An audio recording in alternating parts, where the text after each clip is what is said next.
Good evening. Okay, we're gonna go ahead and get started here. At least we're gonna finish shuffling up. It took me a little bit just because I had to. I started shuffling this deck right here, and the sleeves actually busted on me.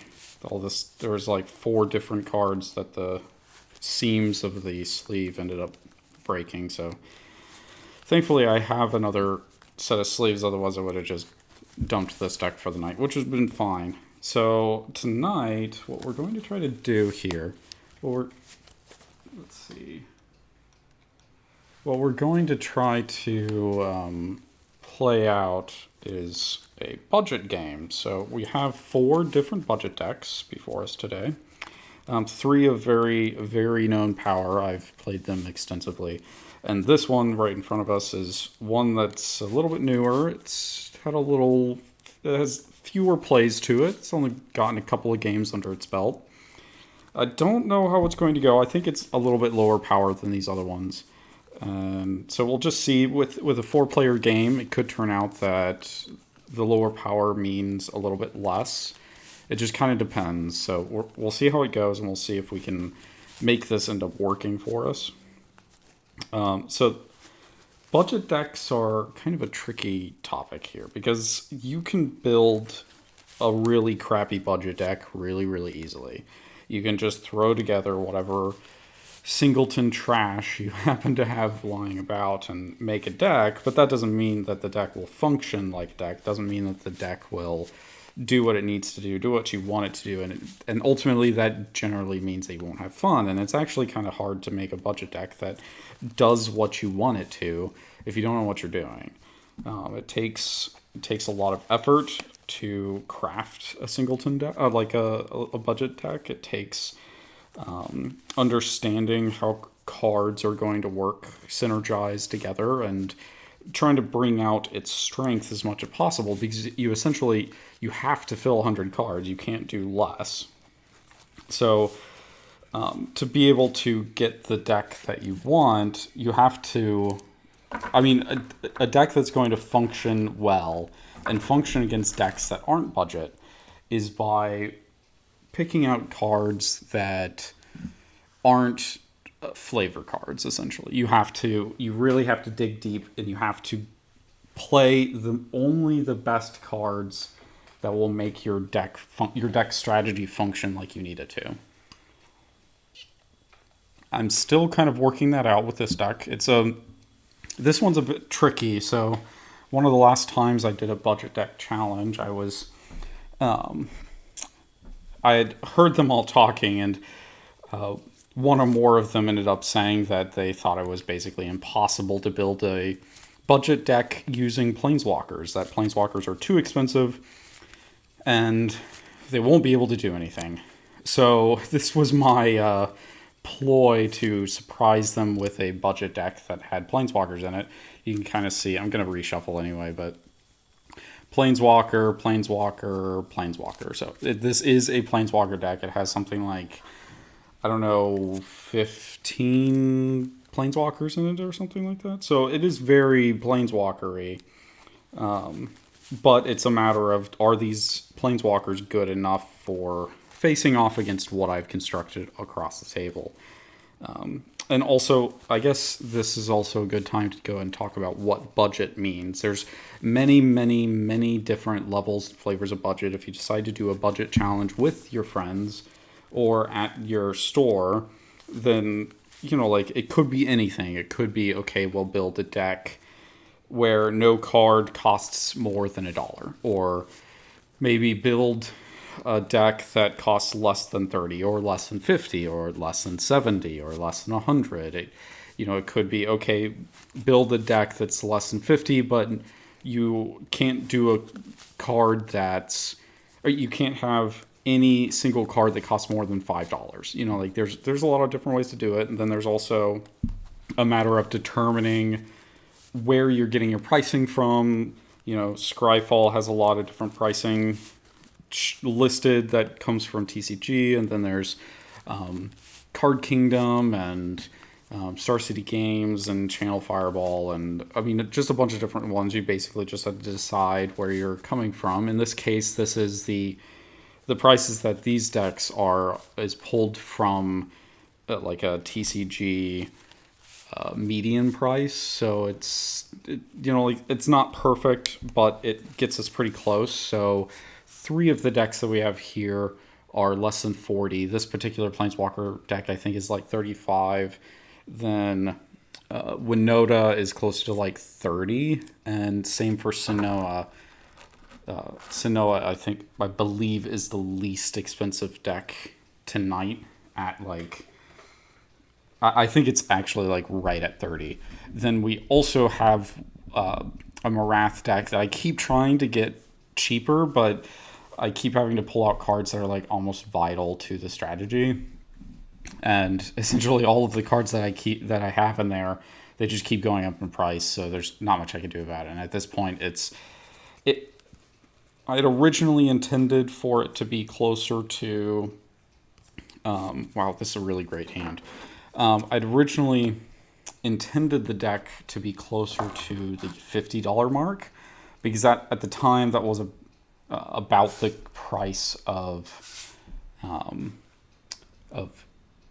pre-constructed. Well, I guess pre-constructed decks were a little bit less than that, but it's still like 50 was a good. You have a pre-constructed deck and you put some of your own cards in there, kind of thing. So that was what it was meant to be. It's closer to like 60 now, which is not, like I said, it's not really where I want it, but I don't really have a choice, because that's the other part about building a budget deck, is that it just could happen that the cheap card you thought was cheap in it just randomly spikes one day and there's nothing you can do about it. It was a 9-cent card and now it's a $3 card. So unfortunately, you have to figure out if you can replace that card or if you're going to have to keep it and just kind of allow it to remain budget. Now, the good thing about a few of these decks, particularly the Winota and the Siona deck, those 2 decks have pretty much bottom of the barrel stock cards that have been printed a bunch of times, or just have very little value outside of very specific strategies. So, we'll get to what Winota's strategy is in a little while, but it has a bunch of cards that are commonly known as draft chaff. So I'm not too concerned about their prices going up. Marath is always going to go up. I could see different Planeswalkers in the Elsha deck going up, so we'll just have to see. I hope not. I hope I don't, but I guess the other good thing is there's always more Planeswalkers, so I can always go and choose something else if I really have to. It would really suck if specific ones were hit, particularly Chandra Planeswalkers. If they suddenly jumped in price, then that'd be a really hard thing to deal with, because the deck really hinges on having a bunch of Chandra Planeswalkers. So I guess we'll have to wait and see about that. First, okay, this isn't great, but this is actually manageable, I think. Yeah, it's okay. This is an okay hand. We have to hope that we draw the last land that we need, but that's okay. Okay, let's turn to this Marath deck, and we'll get them shuffled up. Again, I'm sorry, I've fallen behind with shuffling. Normally I try to get the shuffling done before I actually officially start the stream, but with that deck that I had with multiple of its sleeves suddenly breaking, I was trying to shuffle it, and I was like, maybe I'll be okay. If it's just like one sleeve, then I'll be okay. And then I was like, wow, it's like 4 different sleeves. This is not good, and I'm never going to be able to keep shuffling this. If I ever have to shuffle again, it's going to be bad news bears. So I had to re-sleeve, and that ate up all of my kind of get ready time at the beginning. But maybe I cut down shuffling these other decks a little bit and see if we can at least get a good hand, like a good starting hand. Oh yeah, this is actually beautiful. This is a gorgeous first hand. Okay. Okay. And last deck. So we're playing 4 decks tonight, just because I wanted to. I thought about doing 3. I thought about cutting Elsha out just because it's a little bit weaker, but you know what? Let's go crazy. If one of these other decks wins hard, then so be it. That's just kind of how it goes. Let's see. Kind of having to put things to the side here. So many. I've been trying to pull tokens out for each deck so that like when I put the deck away, it has the tokens that it needs to play again, so that it's easier to find this stuff, especially if I know that the deck is going to have a lot of tokens. So, okay, I guess one of the things that I can talk about while I finish shuffling here and trying to draw a good hand, you'll also notice that a lot of the decks that are here they have the green color in them. It's mainly because it's a lot easier to build a budget deck with green, since a lot of ramp spells that are really good in regular Commander tend to be cheap because they get reprinted a lot. So you essentially have built-in ramp, whereas stuff like mana rocks actually do get kind of expensive depending upon how good of a mana rock you're looking for, because they're the best ways to ramp, generally, at least competitively speaking. So competitive players and just general EDH players and Magic players buy up good mana rocks, which drives up their price. So, you know, like I couldn't really put Soul Ring into any of these decks, just because, you know, like even as much as it's been reprinted, that Soul Ring is such a, people are card hungry for it. So you're not going to see mana rocks like Soul Ring too often in a budget deck.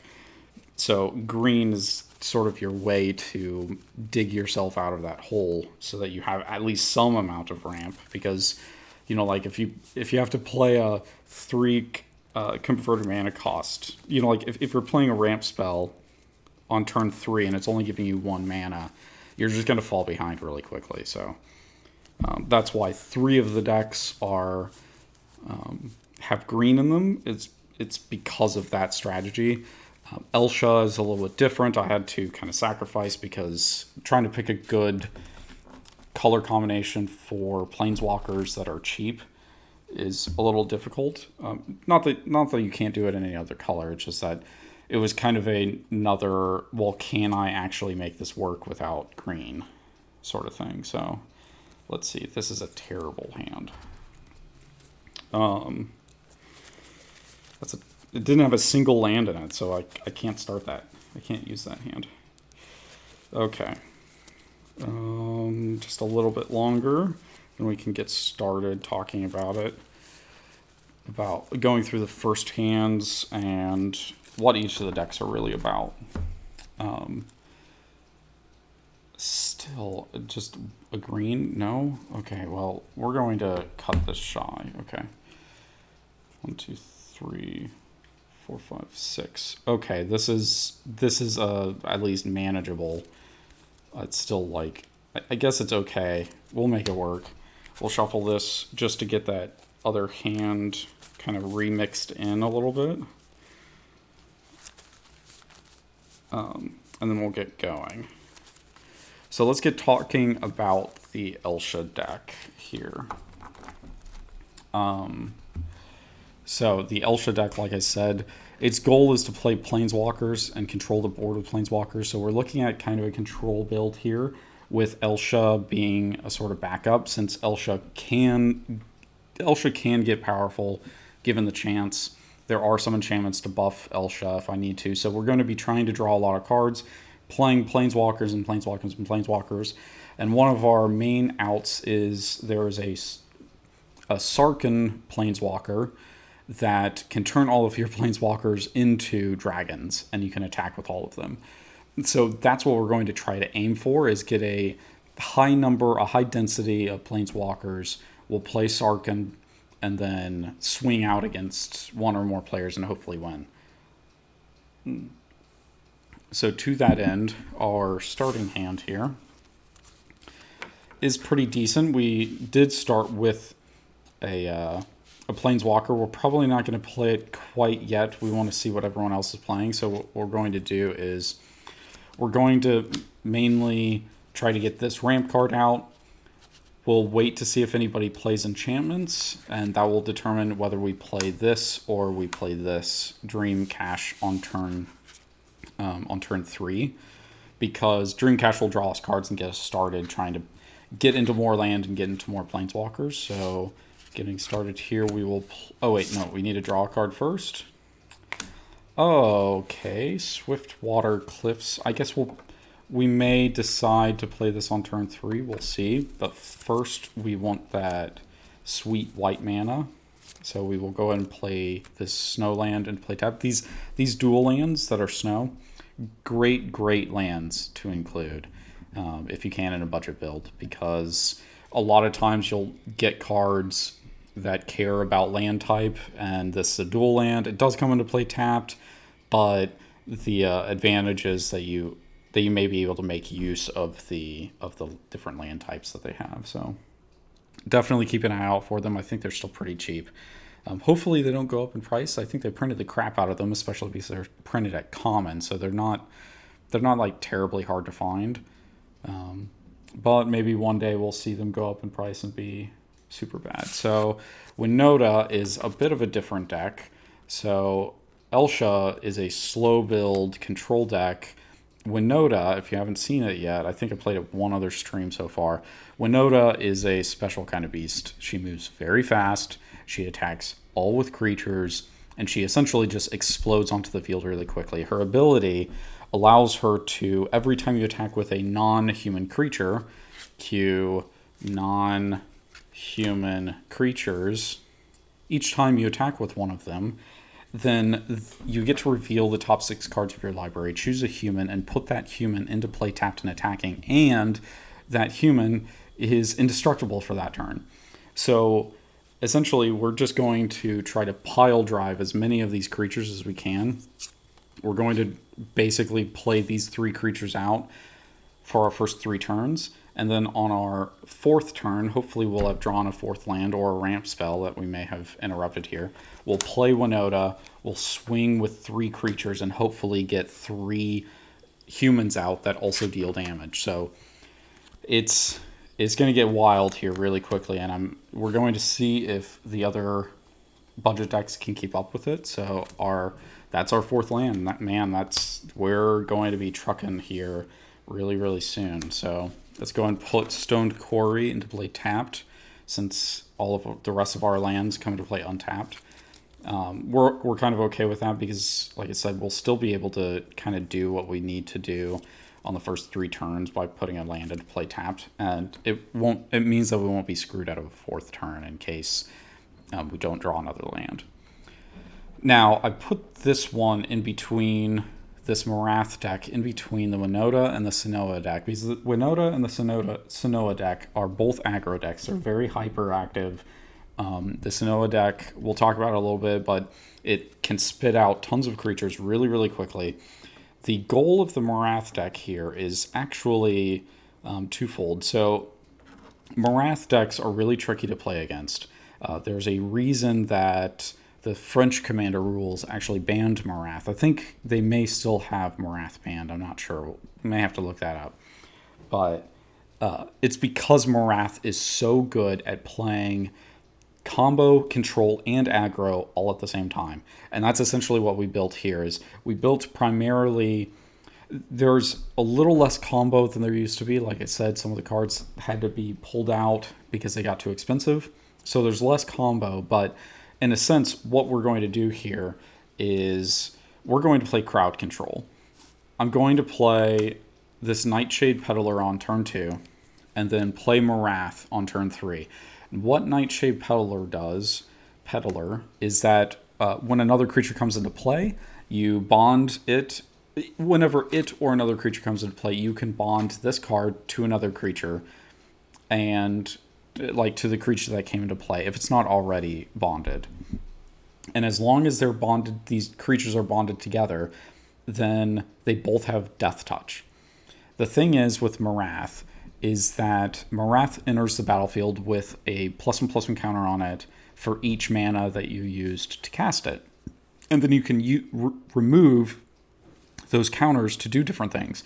One of them being you can put +1/+1 counters on another creature. So you say you want to put 2 counters onto Nightshade Peddler. You would pay 2 mana, remove 2 counters, +1/+1 counters from Marath, and you put it on Nightshade Peddler. You could also do that same thing to create a 2/2 creature. Well, the third ability on Marath is that it can deal damage by removing counters. So now, with both of these having Death Touch, I can remove 1 counter and kill a creature. Remove another counter, kill a creature. Remove another counter, kill a creature.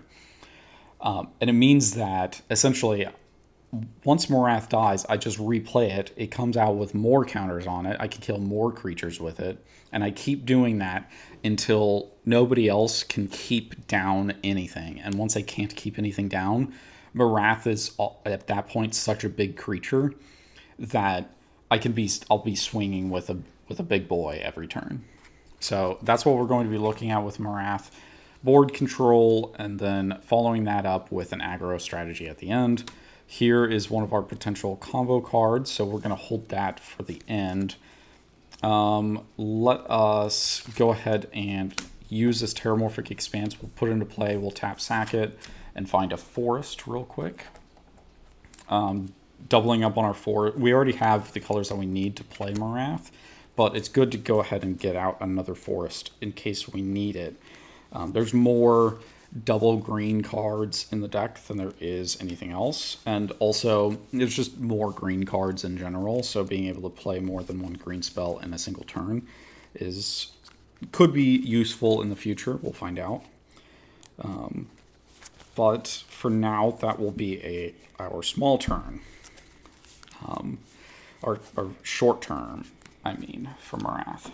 Our next deck, our final deck for tonight to get started, is Siona, Captain of the Pyles. Siona. Sorry, I keep saying that wrong. Siona, Captain of the Pyles. The tricky thing with Siona is anybody who has played around with Magic, somewhat weird kind of combo-y glass cannon type deck. Siona is a glass cannon deck. We are going to play... essentially, her ability allows us to... Whenever she enters the battlefield, you get to look at the top cards of your library for an aura enchantment, and you can put that card into your hand. And then whenever an aura comes into play, attached to a creature you control, I get to create a soldier token. So there is a very cheap 2-card... it's one other card with Siona. I'm going to say that wrong all night, aren't I? Siona. That this enchantment, when it comes into play...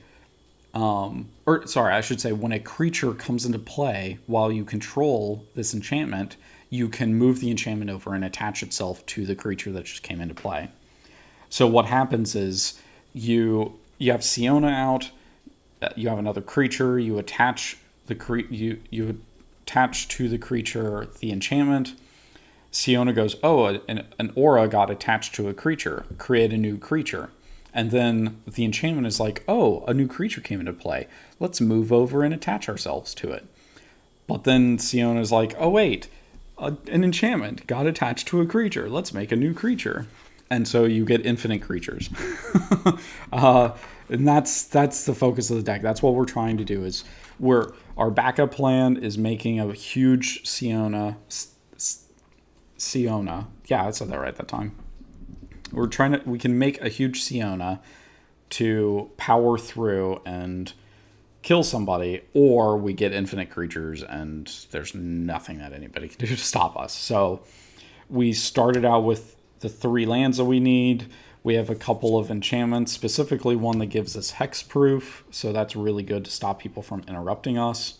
And then we're just going to try to beat our way in. We have, like I said, we have a removal enchantment, another enchantment to power up Siona, and then a ramp spell, which is what we'll probably do our first turn.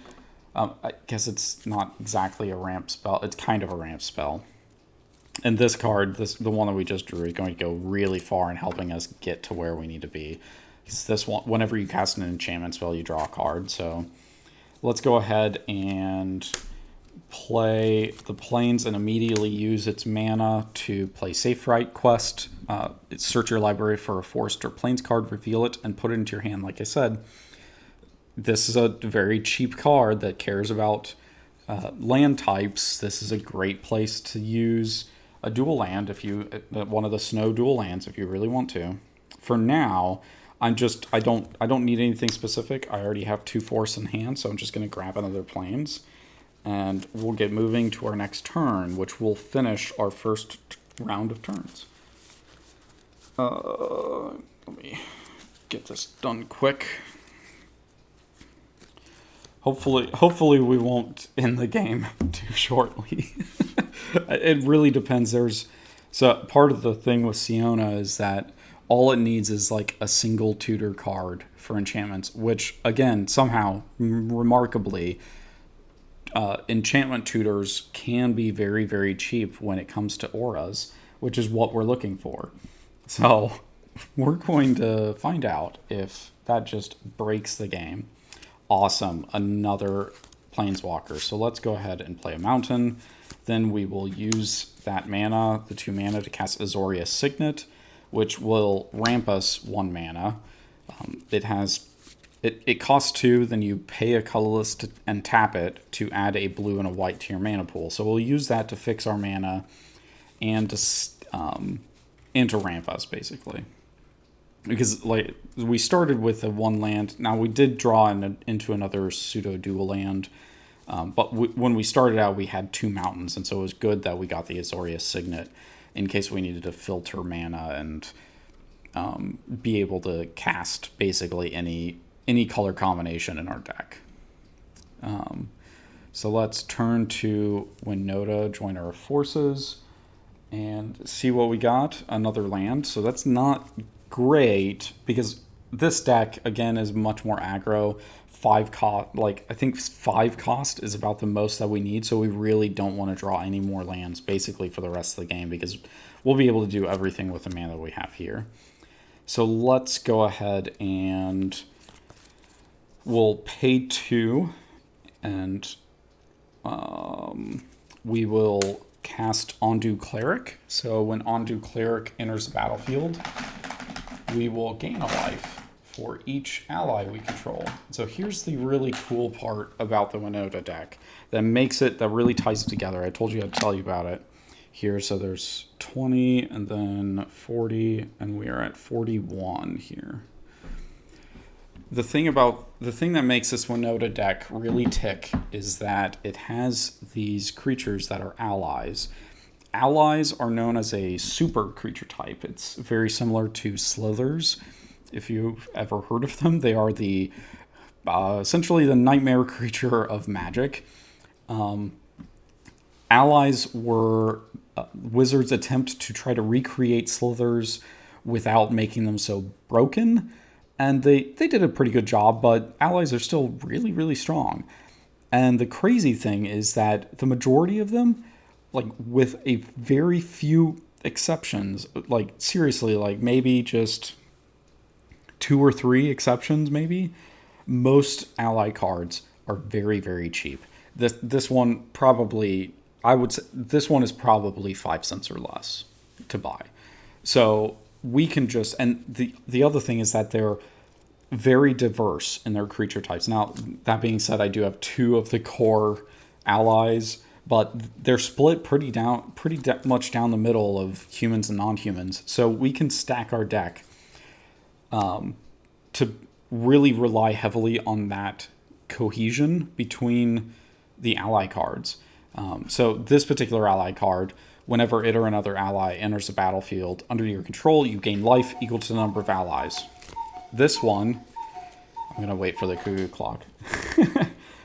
This ally, whenever it or another ally enters the battlefield under your control, creatures you control gain first strike until end of turn. So there's a bunch of these effects where once it or another ally comes into play or does something, then they all benefit. So we're going to really see that come into play really quickly here. Just in a couple of turns, we're going to definitely find out what happens when you can get a bunch of allies onto the battlefield all at once. So let's go to Marath, and Marath is going to, like I said, ooh, that's going to be interesting later. Hopefully we get to play it. So we are going to pay 2 and just continue our plan. We're playing I Spy here. We can see that the Winota deck is setting up. It's probably going to set up for something big. We know the Elsha deck has some ramp, so we're going to probably see a turn 4 spell next turn, which is fine. We're okay with that because essentially we're pretty much on track for what we want to do. Like I said, Nightshade Peddler was what we wanted to play. We got out the turn that we have the mana for it. Marath will come down next turn, and we'll definitely find out what happens after that. The Siona, Jesus, I am going to screw that up so bad. Siona, let's see what you've got. Terramorphic Expanse, not quite a great card, but that's okay. We don't really have anything else that we can play. This turn, we're really looking at that number 3 turn to be able to do anything. This would be a good chance to have played an aura, like a tutor for an aura spell so that we can go and search up that infinite combo. But for now, we'll just go ahead and play the Terramorphic Expanse. We'll look for another forest and put it into play tapped. We're not really thinning our deck out here by doing this, but it's just that instead of getting to a later turn where we would have to play Terramorphic Expanse and get a tapped land that turn, we're saving ourselves now by playing it. It just kind of makes sense too. And, you know, like, we could always kind of threaten that maybe we have a Swords to Plowshares, but Swords to Plowshares is like a $5 card, probably, maybe 3. I think it's still like a $5 card, so we probably are safe. Like, the other decks, probably knowing that this is a budget game, aren't too afraid of maybe a Swords to Plowshares, but, you know, a single white mana can still do some stuff at instant speed, so leaving it up is probably okay. Let's go back to Elsha. Almost sounds like Eltha. For anybody who knows him. Let's see. We got another Planeswalker. That's great. So, like I said, we have a choice here. We can play a few of these Planeswalkers if we want to.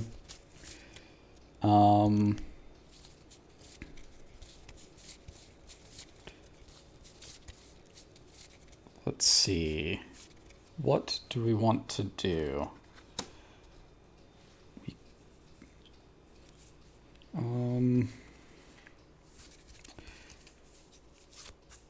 I think that it's safer at this point. So there's a few creatures out. We could get started on a Planeswalker, but most of these Planeswalkers aren't really doing us any good. Like Nahiri, Storm of Stone, we could use it to kill a creature if it's tapped, but nobody's attacked yet. So I think that we want to save this until we can kill another creature. And these other ones, this one gains us card advantage, but we have to play it on the turn that we use it. So that's not helping us too much. And then Chandra Novice Pyromancer. I guess now that is a good question. Actually, now that I think about it, I'm rethinking. Okay, we're going to go ahead and play this Chandra's Novice Pyromancer. And the reason that we're doing it is because she does start with 5 counters, 5 loyalty counters. So Planeswalkers work they essentially have somewhere between 1 and 4 different moves that they can use, and they have essentially a health bar. And so they have a starting health. This one has 5, and then you can increase its health to do an ability or decrease its health. So in this case, we are going to go ahead and decrease its health by 2 to deal 2 damage to any target. And I think that what we're going to do is we're actually going to kill... We have 2 different targets here. We're not really afraid of the Nightshade Peddler yet.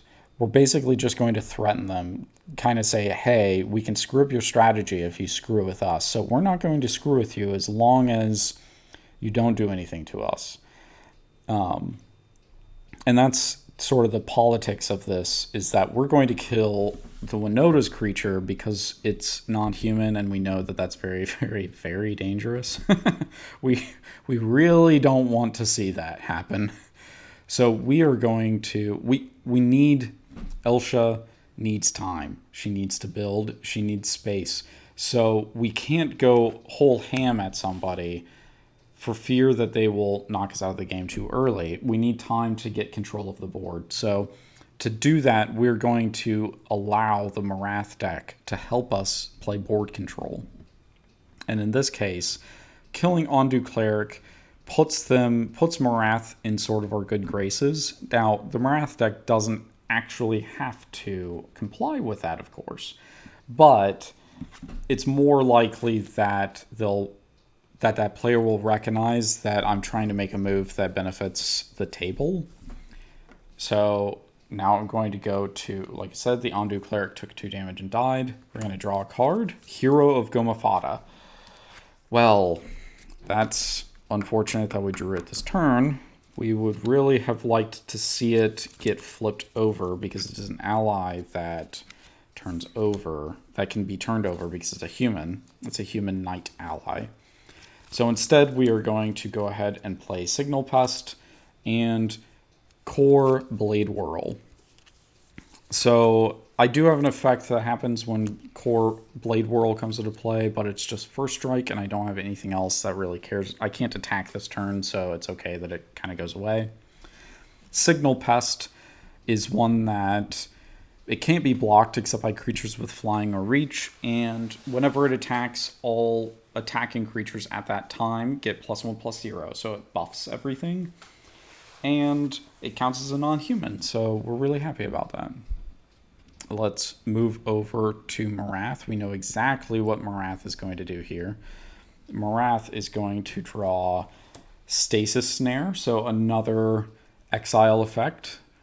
It's an exile effect for removal that we can use in case we can't kill something with Marath later on. We're going to go ahead and play our 3rd land, which is all 3 colors that we need to be able to cast Marath. And when Marath comes into play, it gets 3 counters, and we are also going to pair it with Nightshade Peddler. Now, it came into play with 3 counters, +1/+1 counters, making it a 3/3. Because we paid 3 mana to be able to get it out, and that's how we determine how much counters it comes out with. So, and if somebody made it get exiled and come back to play, then Marath would come into play with 0 counters because no mana was used to cast it. So now that we've figured out that, we decided not to attack because, like I said, we really don't want to lose Nightshade Peddler. The 1 damage isn't going to do much of anybody any good, so we're not really too concerned with that. Let's go ahead and untap with Siona's deck. We got Sigil of the Empty Throne. That's really good. That'll be great for later. Now, we are kind of in a dilemma. Well, actually, I would say in a dilemma, but we could be in a dilemma if I didn't have a card in hand to try to mitigate this a little bit. So what I mean by that is that if I play Siona now, then I potentially make myself more of a target than the Winota deck is. And considering that the Marath over here can kill both Winota and Siona next turn, I really don't want that to happen. I really want to be able to play Siona and then give it hexproof so that Marath can't do anything to her. So in this case, what I'm going to do is I'm going to pay 3 and cast Kenrith's Transformation. So Kenrith's Transformation is an enchant creature that when it comes into play, I draw a card. So let's look and see what the card is. Oh, that's not too bad. I now regret tapping mana like I did because I'm a big dork. And then the enchanted creature loses all abilities and is a green elk creature with base power and toughness 3/3. So we are going to go ahead and put that, let me move us back over here pretty slow. We are going to put that onto Marath. So now Marath is a 6/6 elk that can't do anything else. It can't remove counters to try to kill things. It's just a 6/6 elk with Death Touch. Well, 3/3, 3+1/+1 counters, and then the Death Touch from Nightshade Peddler. So yes, it is now a big creature, but despite being a big creature, we now don't have to worry about Siona as much. And hopefully it stays that way until we can protect Siona from getting totally death touched to death by Marath. Because there's always the chance that Marath has something to stop me from doing that. Stop me from stopping you from stopping him. Let us see what Elsha has. So Elsha drew a Sarkhan Vol, or Sarkhan Planeswalker. It's not the one that we're really looking for, but it's still a good one. So let's see here. I think that what we do is we go ahead and play the Swift Waterfalls and play tapped. This is curious.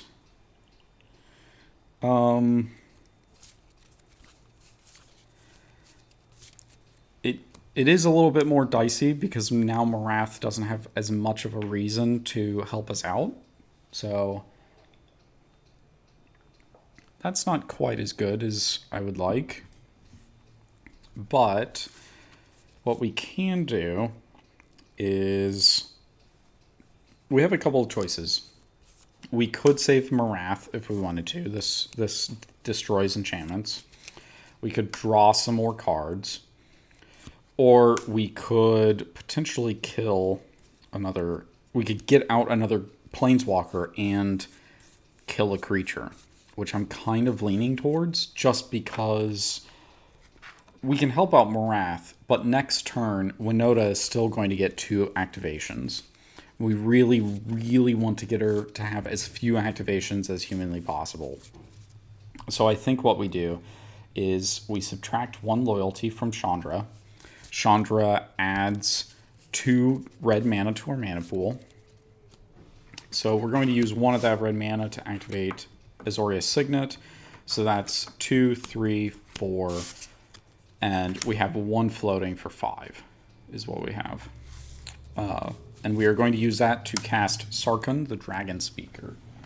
Sarkhan the Dragon Speaker starts with 4 loyalty, and we are going to subtract 3 loyalty to deal 4 damage to core Blade Whirl.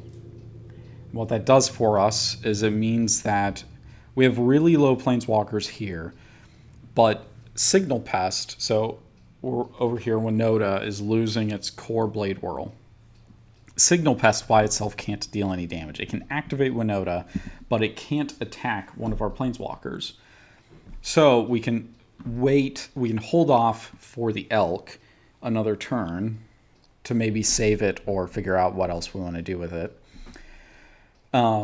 We prevent Winota from getting 2 activations this turn, and Signal Pest by itself can't kill either of our Planeswalkers. So they can't, basically, what that means is they can't attack with Signal Pest. Signal Pest kill 1 Planeswalker, and then if Winota gets something else out, it can't kill both of our Planeswalkers. At most, they'll be able to kill 1 of our Planeswalkers. So let's untap and see what happens with Winota. Talus Paladin, another human ally. Again, not really what we want to see. Let's pay 4. So essentially, this, like I said, at this point, we want to get Winota going as much as possible. With Marath down for a single turn, we're kind of safe in going and playing Winota. We will attack with Signal Pest. So we will attack... it doesn't really matter. I think we'll just have Signal Pest going towards Elsha. It's 0 damage, but, you know, that's kind of how it is. So let's look at the top 6 cards of our library. 1, 2, 3, 4, 5, 6. So unfortunately, there was no humans among them at all. So this turn was almost completely wasted. We drew both of the humans that that we wanted to flip over, which is okay. It happens. We'll just have to try again next turn and see what happens. So that is all we are going to do this turn. Now, let us switch over to Marath and see what Marath is going to do. So untap, draw a card. Gorgon Flail. So this is another card that does exactly what Nightshade Peddler does, but since we're not worried about that right now, we're just going to go ahead and play another land. We are going to... interesting. I think what we do is we want another ramp spell in case Marath dies. So we're going to go ahead and play our Paradise Druid here, which has hexproof as long as it's untapped, so that's pretty good. Now, we are kind of upset at Siona, and the thing about commanders is that commanders still retain their commanderness no matter what they look like. So even though this is a 6/6 elk with Death Touch, it's still a commander. So we're going to go ahead and deal 6 damage to Siona and get in that commander damage. We're going to go ahead and pull out some dice, and then we can get something to keep track of commander damage. So here we go. I'm going to go and turn. We're not doing anything else with Marath, so we're just going to turn and put these life counters, switch it so that it's 34, and as we start at 40, let's get... sorry, give me a second. We are going to get a tally started for Siona. So 6 from Marath. Marath can very quickly add up this commander damage. It may only take a couple more hits before Siona is dead from commander damage. So it's something to keep in mind as you play, that Marath can definitely pull it out of nowhere kind of thing. Okay, good. Setessan Champion. That's what we like to see. We are going to go ahead and play another land. So, because they didn't get rid of the enchantment, I think I'm safe to go ahead and not screw this tapping up again. We're going to play Siona, and then we are going to see if we had done this right, we would have actually been able to play an enchantment this turn. If we had tapped mana correctly last turn.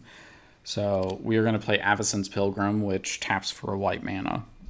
So, I guess before this comes out, we actually want to leave that untapped. I look at the top 7 cards of my library. 1, 2, 3, 4, 5, 6, 7. So unfortunately, our next card was going to be a tutor card for the infinite combo. That kind of sucks. That's okay though.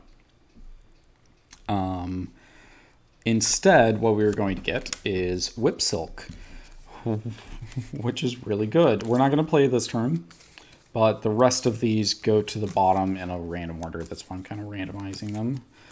So Whip Silk is a 1-cost enchant creature, and it has pay 1 green, return it to your hand. So what we'll do is we'll pay a green to put it into play. Siona will create a creature.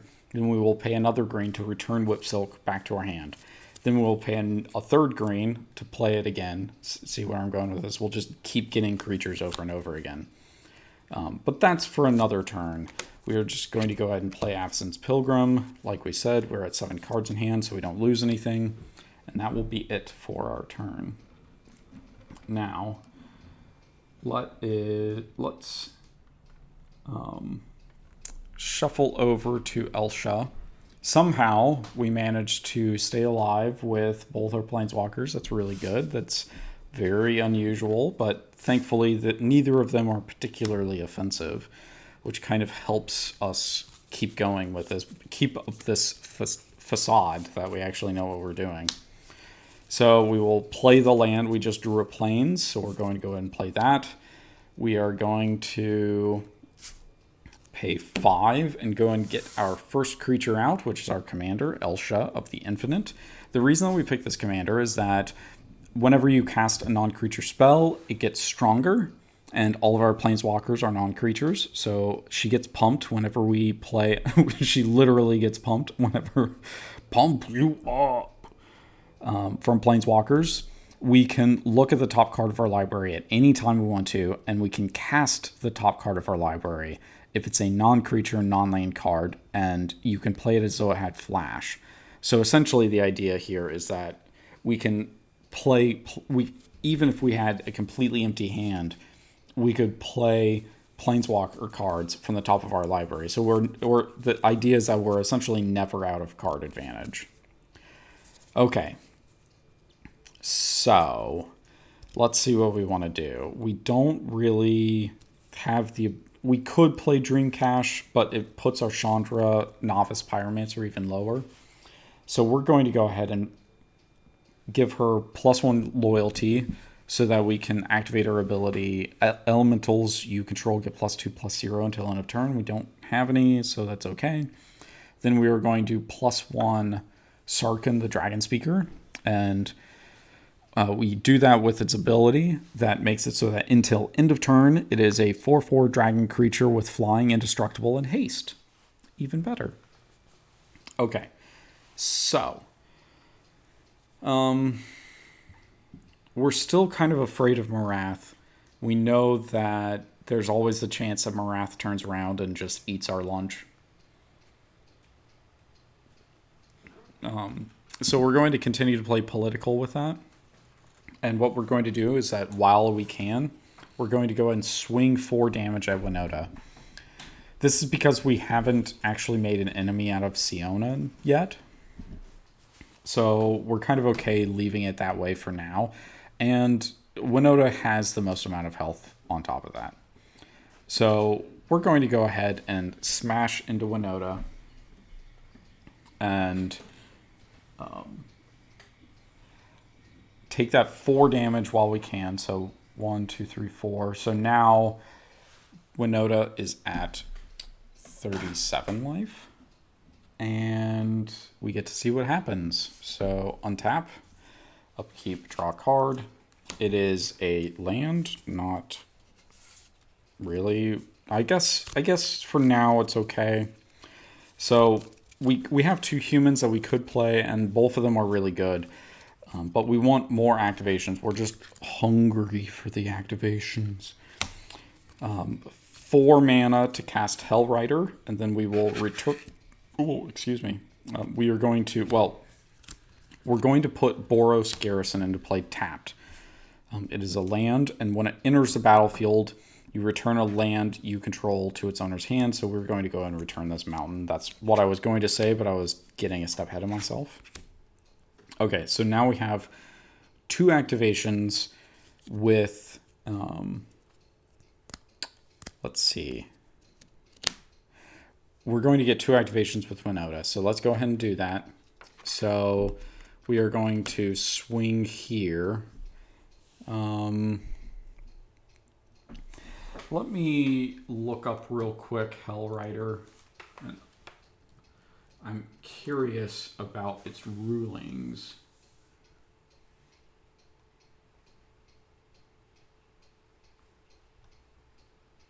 Okay. So that's how it works. So Hellrider could deal... Okay, sorry. So what happens with Hellrider is that whenever a creature you control attacks, Hellrider deals 1 damage to the defending player or planeswalker. So I said I was going to put it on the screen. Let me do that. That gives you a little bit better image of it. So if I attack using Signal Pest at Sarkhan Vol, then Sarkhan Vol actually automatically is going to take a damage here. Because Signal Pest attacked it. Now Hellrider is going to attack the Marath deck because it's kind of open right now, so we're okay with that. We don't have a 6/6 coming in our face, so let's see. Let's go ahead and grab a couple of dice so we don't want to lose. We don't want to forget that this is happening. So before combat damage or anything else is done, we're resolving Hellrider. Now we need to resolve Winota. So we look 1, 2, 3, 4, 5, 6. So, that could be good. Oh man, I think that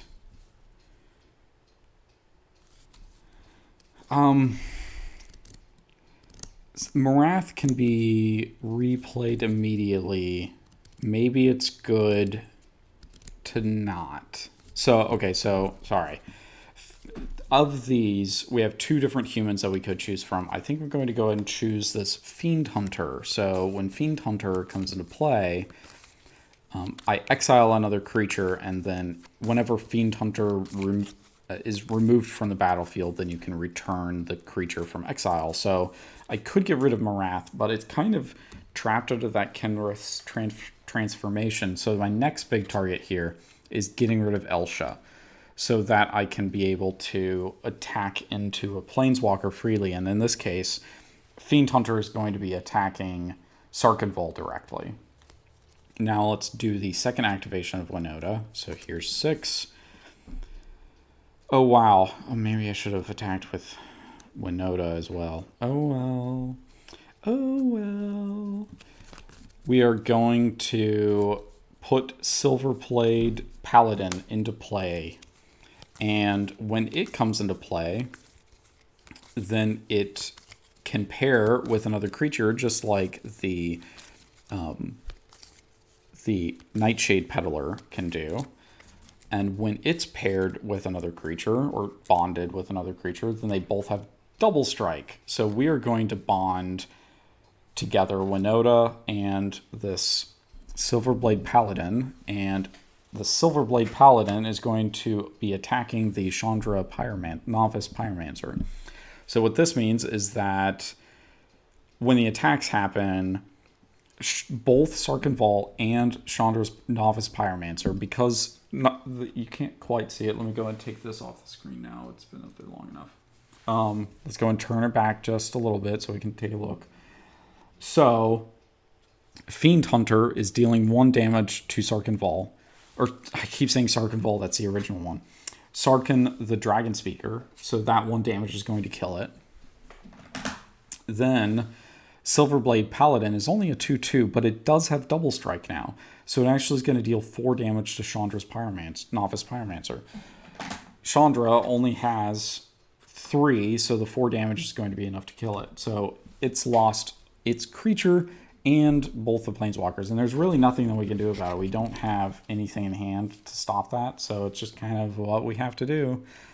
Now, if we turn over to Marath, we do have a Hellrider that's attacking for 3 damage.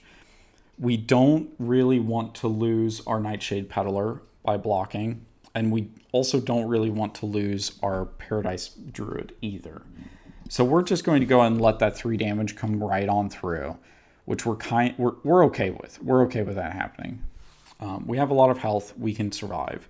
So that is the end of Winota's turn, which I'm really regretting not attacking with Winota now. But we are going to move on to bigger and better things. Draw Cathartic Crusade. That's amazingly good. Okay then, sure, of course. Weird. Let's play that. That seems great. Cathartic Crusade is like super broken. It's one of the last like combo cards that's really in the deck. Whenever a creature enters a battlefield under your control, put a +1/+1 counter on each creature you control. So this means I can remove a counter from Marath to create a creature. And to do that, I also have to remove a counter. It would be from 3 to 2. But then that creature comes into play, so you put a +1/+1 counter on each creature you control, which means Marath goes back up to 3. So you can just keep playing basically as much mana as you have. You can just flood the field with 1/1s, and each time you put a 1/1, it actually becomes stronger. And then everything else becomes stronger too. I mean, Marath stays the same, but still. So, yeah, we're essentially going to do that with this Thopter Squadron next turn. So we'll play Thopter Squadron, and Thopter Squadron has essentially the same ability where you remove a counter to create a creature, but because the creature comes into play, you get a counter on everything. So, yeah, we're going to definitely do that. Oh, wait. So, let's see. We can attack. So, we can attack Siona again, but we're not, like, quite as... I think what we want to do is we're going to hold Marath back, because we could attack here. We would almost certainly see no blocks from Siona and put her up to 12 commander damage, which puts her very close to losing. 21 is the max, but since we could very easily suddenly have Marath get even stronger, we're kind of like, okay, so we're not too far away. But Winota over here, which is the other real target, because Elsha is now pretty far behind, losing basically its entire board. It puts it really far behind. Which is kind of what I thought was going to happen, but that's okay. So, we could attack Winota, but I'm afraid that Winota is going to get a really big turn next turn. So we're going to wait to strategically block with our Marath so that we can get it out of play and then bring it back into play if we need to. So we don't have to waste as much mana on Thopter Squadron, because Thopter Squadron will be, like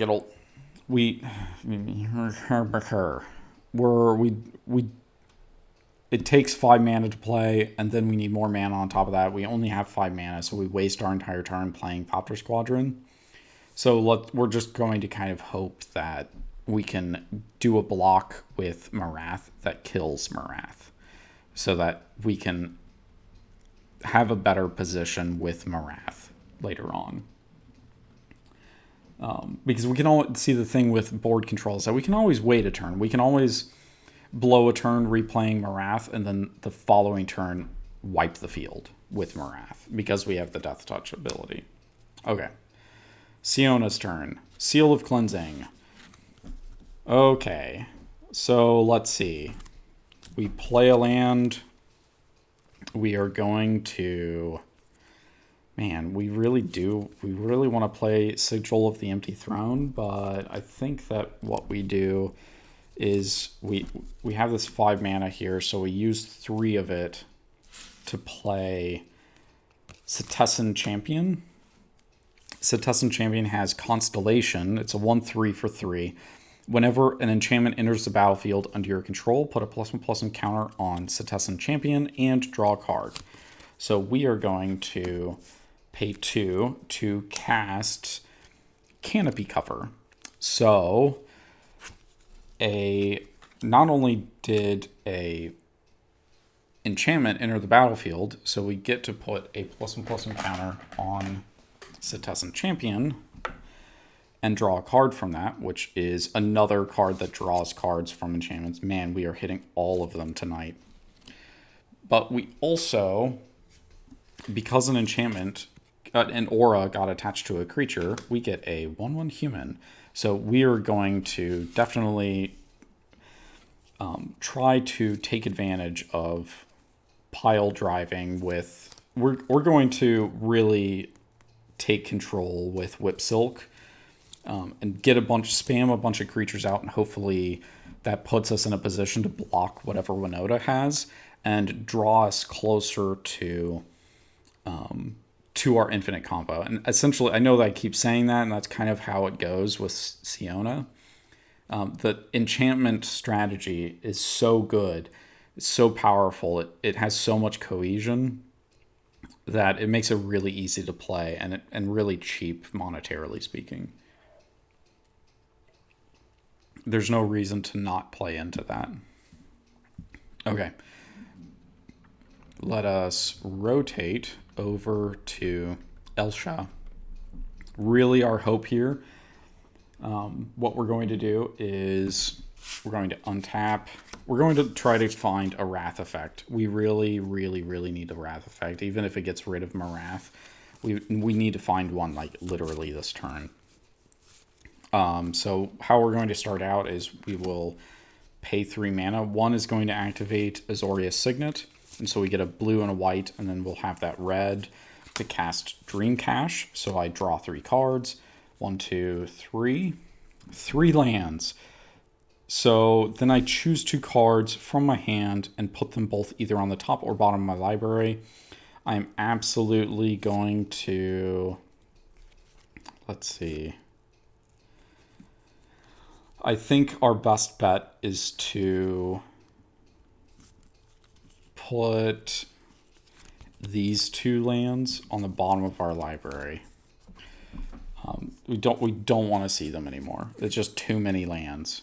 Then we bring this back into our... I'm doing it on a turn. We're putting Azorius Chancery into play. It's the same as the other one, that when it comes into play, it's tapped, but then you return a land from your hand back, from play back into your hand.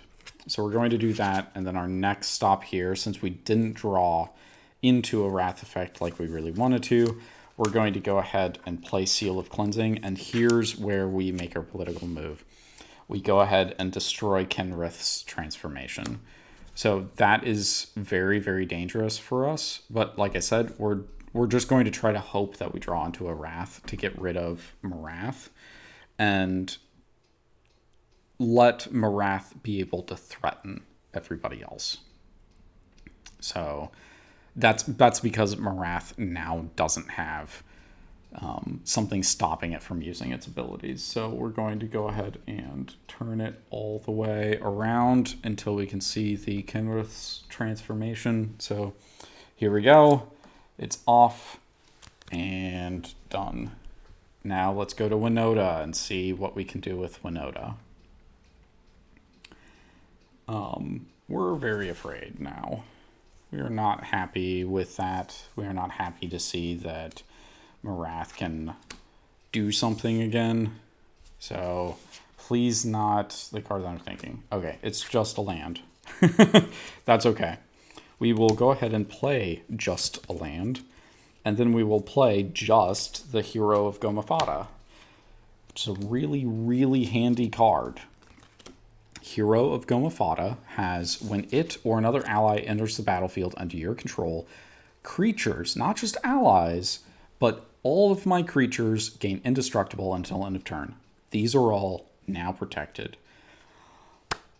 Boy howdy, we are going to try our darndest to kill off Marath this turn. Literally, that is our goal. And in fact, that's what we're going to start off by doing. We're going to declare attackers, all of these against Marath. We don't want Marath to survive another turn. We can possibly handle Siona. Next turn, we will see about that. But right now, Marath basically shuts down our entire plan. So, 5 creatures attacked the Marath player. They automatically lose 5 damage, putting it down to 31. That's because of Hellrider. They also each get, well, Signal Pest doesn't, but the other 4 get an automatic +1/+0 because of the ability of Signal Pest. Now, let's see what happens when we get 2 activations of Winota, one from Hellrider and one from Signal Pest. So 1, 2, 3, 4, 5, 6. We get, oh dear goodness, we got the one that I was looking for. Angrath's Marauders comes into play tapped and attacking Marath. That is going to be, we'll talk about that in a second. Let me resolve the other Winota trigger, and hopefully this means the end of Marath. 1, 2, 3, 4, 5, 6. So only 1 human. And we will go ahead and put it into play, which is even better.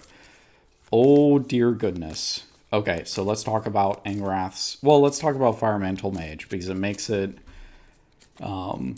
makes this much more delicious. So, Firemantle Mage has whenever it or another ally enters the battlefield under your control, creatures you control gain menace until end of turn. Menace means that they can't be blocked except by 2 or more creatures. So basically, Marath can only block 1 creature now. And Angrath's Marauders. If a source you control would deal damage to a permanent or player, it deals double that damage instead. Oh boy. Oh boy. We are about to hit maximum overdrive. So, what's our biggest creature, our most dangerous creature? This is talking about Marath. So, the Hero of Gomafada couldn't attack this turn. It's back here.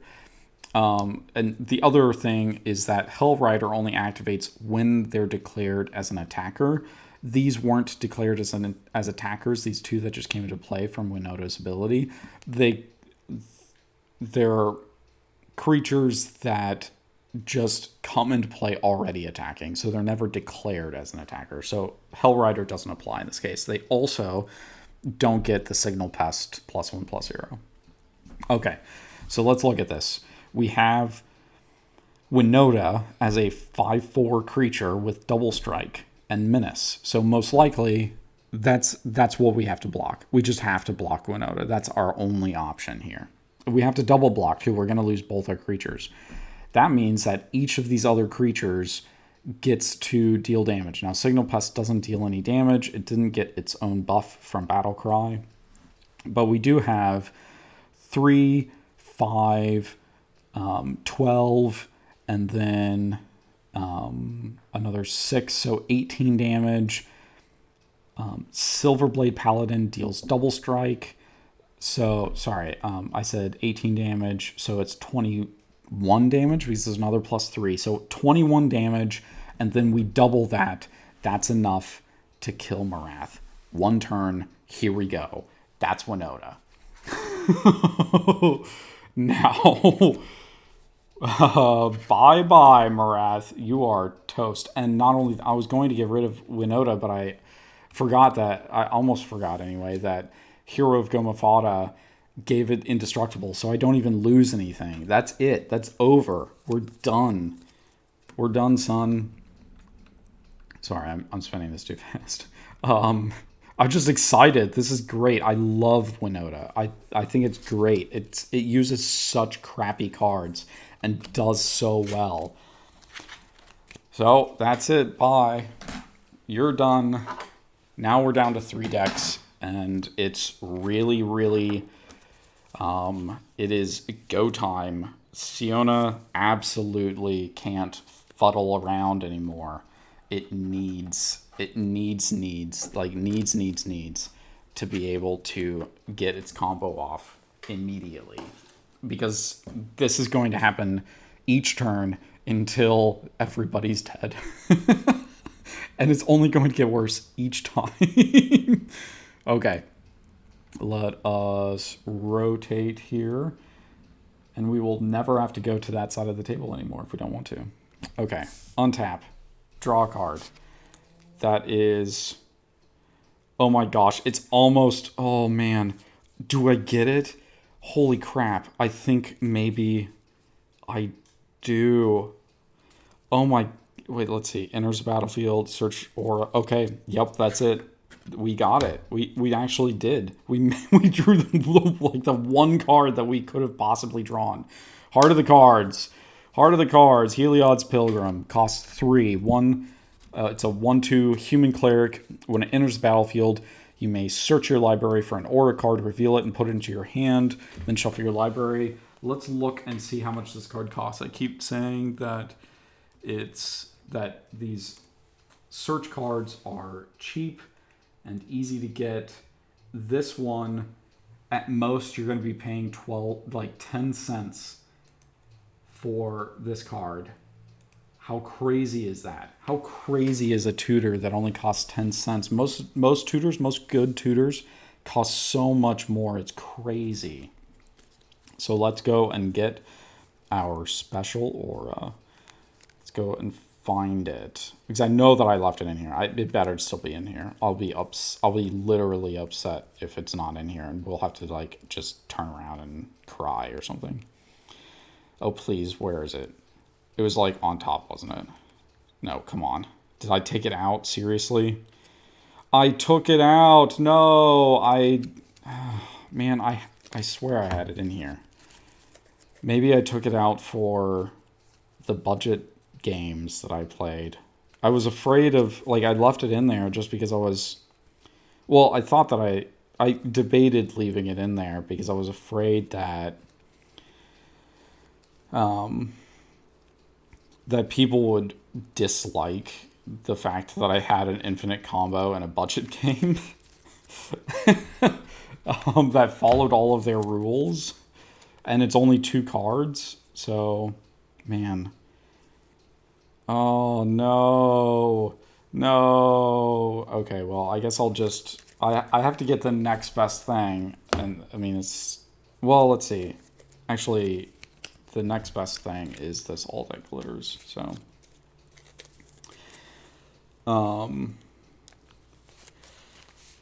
It's not enough, but... It's still... At least it's a little bit of damage. So let me think about the name of the aura. Man, I swore that I put it back in here after that game.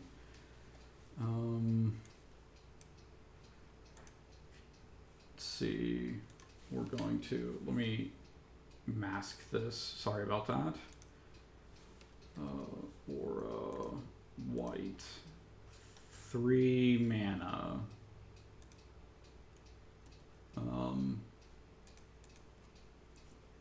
It shouldn't take too long.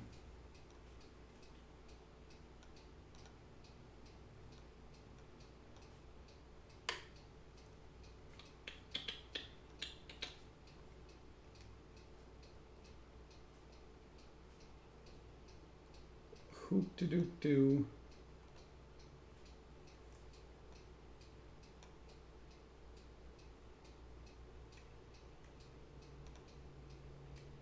Oh, there we go. Okay.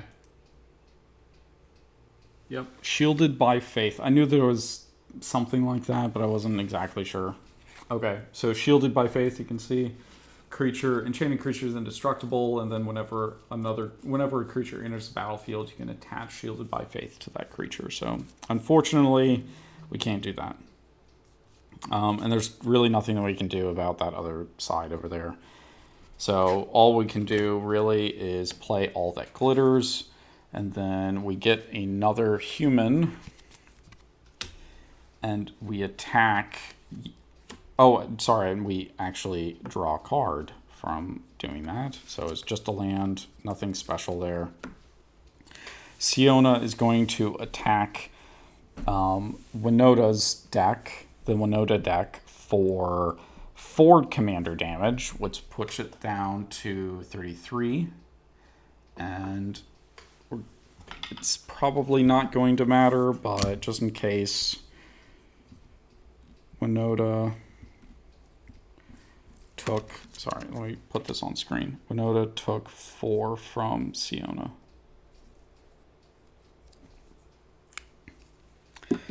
Okie dokie. Derp, derp, derp. That was my fault. I was too excited. Yeah, so that's kind of it. That's probably game. We'll play it out. We'll play it out just to be sure, because see, the Elsha deck could still turn this around. We're not like 100% sure, but we're pretty sure this is over. So let me go ahead and close that so we can see the entire board again. Untap, draw a card. Unquestioned authority. Absolutely not anything that we care to see. So let's go ahead and we have 7 mana. No, wait.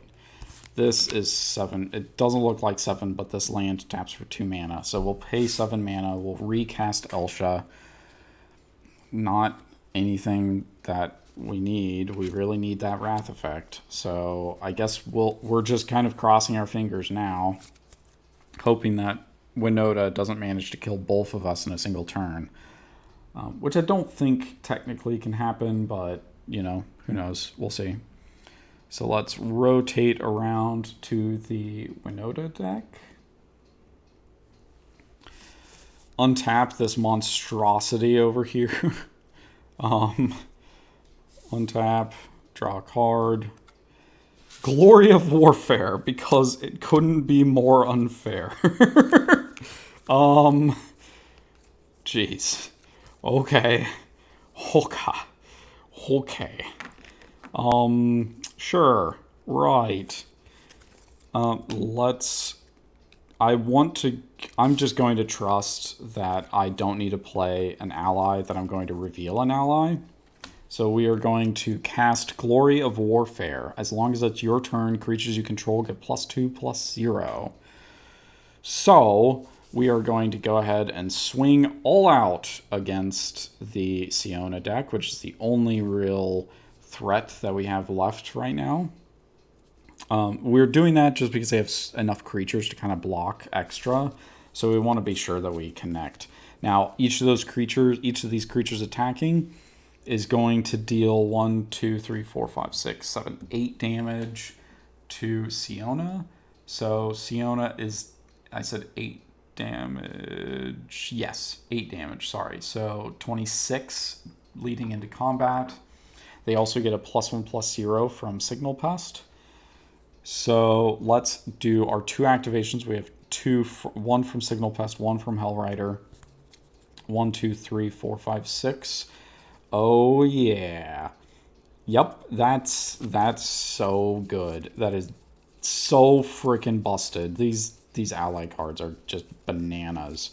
So our first activation Winota is going to put Marath Pyromancer into play. It is a human shaman ally, so each of my allies are going to get menace.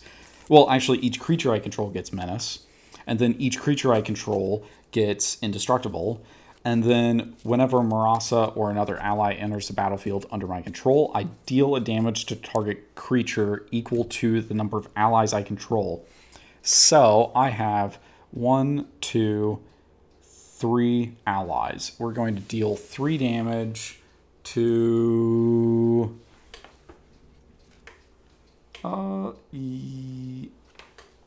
yes, this Heliods Pilgrim, I think. Yeah, Heliods Pilgrim. We're going to deal 3 damage to that. Now, let's do the second activation of Winota. We only have 1 human here, so Gerard, Weatherlight Hero, which is a first strike human soldier, and when it dies, I can exile it and return all other creature cards in my graveyard that were put there from the battlefield list. So basically, if it dies, then I can exile it, and anything else that also died this turn comes back into play from the graveyard. Seems pretty good, which basically means Elsha has absolutely no chance. Even if she draws a Wrath effect now, she'll have to draw 2 Wrath effects to be able to do anything. So we are in happy, happy land. Yeah, see, let's calculate this insane amount of damage here. So there's enough for 2 blocks. They're absolutely going to block Winota. They're probably also going to block, let's say, actually, probably Silverblade Paladin, because it has the other double strike. So these 2 creatures are blocked. The other amount of damage that's going through is, let's see, 1, 2, 6, 9, 10, 14, 14, 20 damage. That's just base power is 20 damage. Then we add in Signal Pest, so 21, 2, 3, 4, 5. Then we add in Glory of Warfare on top of that, 26, 27, 28, 29, 30, 31, 32, 33, 34, 35, 36, 37, 38, 39, 40, 41 damage. That is doubled by Angrath's Marauders. You see where I'm going with this? Siona is done. Holy crap. Holy crap. Okay. Untap. Elsha doesn't get to do anything. That is a counterspell. That is the end of the game. That is it, ladies and gentlemen. That is how Winota works. You shut her down. You wrath her multiple times to put her out of the game. That's the only way that you can beat her. Literally, that is the only way. Because Winota just keeps building card advantage in a color that shouldn't have, that they've spent decades trying to prevent card advantage from getting into. Winota breaks that. It is possibly an unfair card. It almost certainly is, because this budget deck, like I said, let me look it up real quick. No.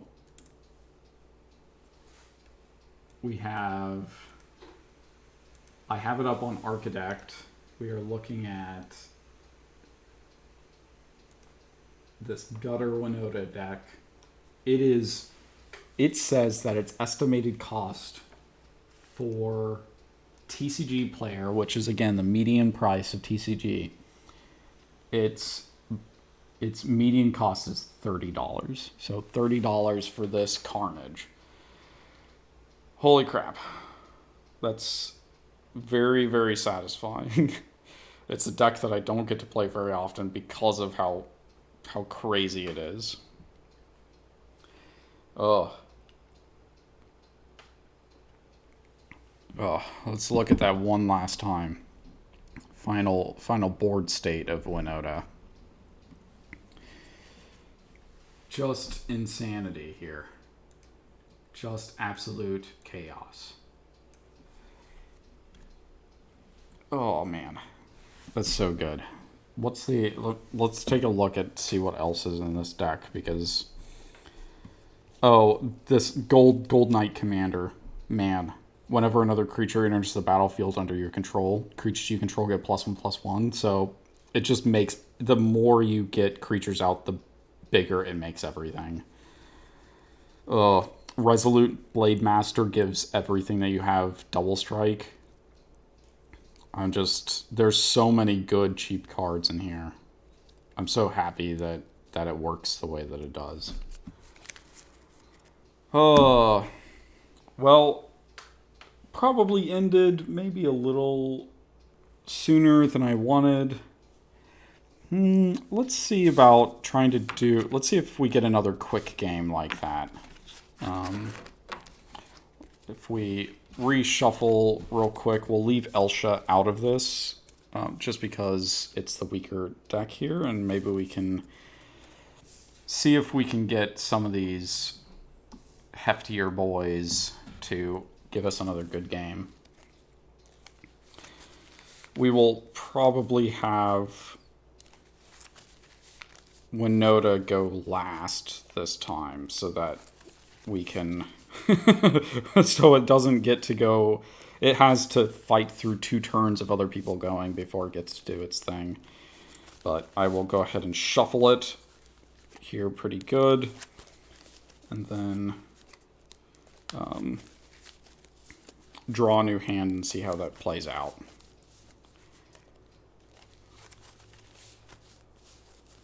Let's see, do we have a good hand? Please, making this quick. 6, 7, ouch. No, this is really not a good hand. It's 2 lands that we, ouch, yeah, that would have been too many turns of not doing things, so let's try that again.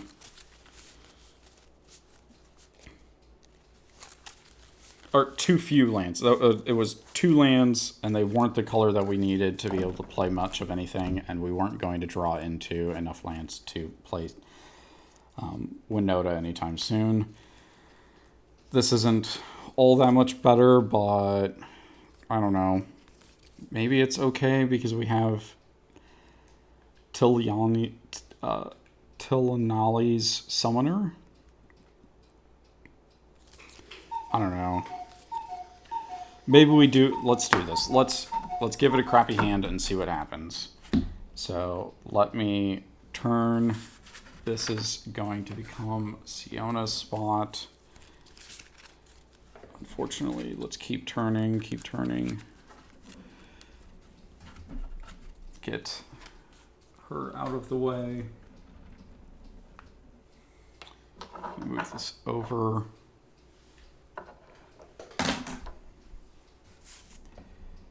Keep going. Okay, just enough to be able to put Siona, move Siona over here a little bit. We will reshuffle her in just a second so that we can put Marath in its place. Okay. Here we go. Marath. Quick, fast game. Speed magic. Maybe not. I'm really slow. An hour and a half is a little short, so I kind of want to go a little bit longer before I cut out for the night.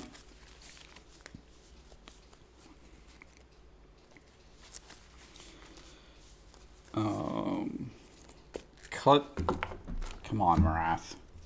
Give me a good hand here. 6, 7. This is actually really good. This is going to work. We can make that work. Draw a card.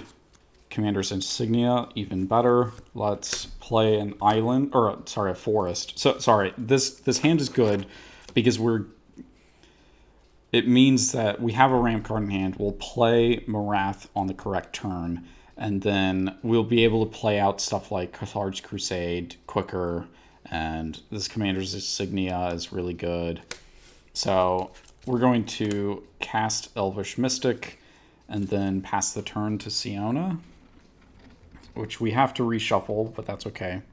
We didn't start out with a Death Touch effect, but we'll still be able to make this work really well. We don't have the board control, but we're going to try to just straight aggro people to death this time.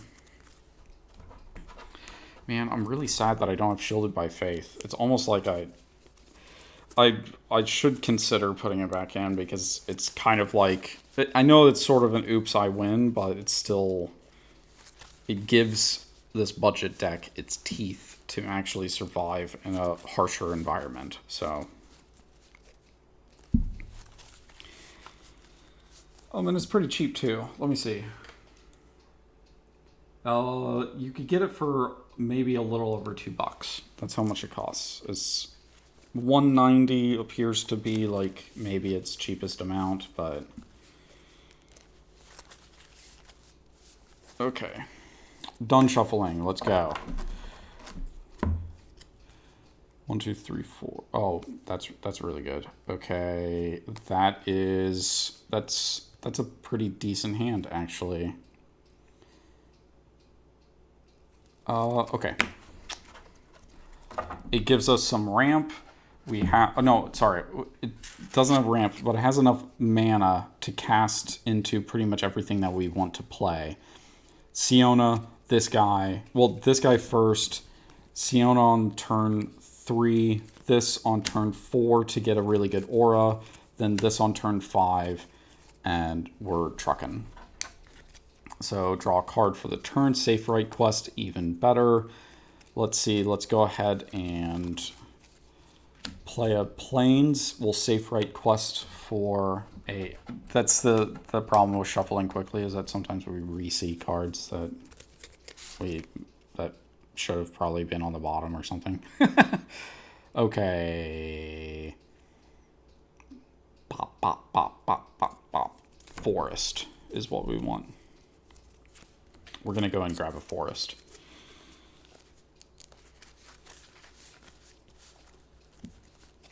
Do.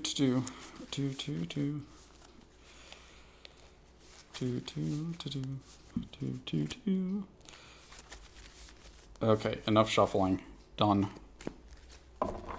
Done, done, done, done. This is in our hand. These 7 cards in hand. That's good. Let's get going. So like I said, Winota, we're really looking for a land. That is not a land. We have to hit the next 2 turns, has to be lands. So we are going to put that into play. When it comes into play, we gain an extra life. It taps for 1 of both white and red, which is good for us because those are both the colors that we need.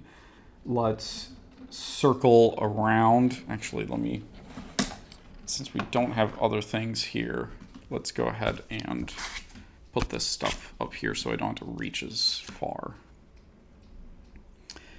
Okay. Dice and tokens for these decks. So I need to slow down just a little itty bitty bit. Here we go. Marath's turn next.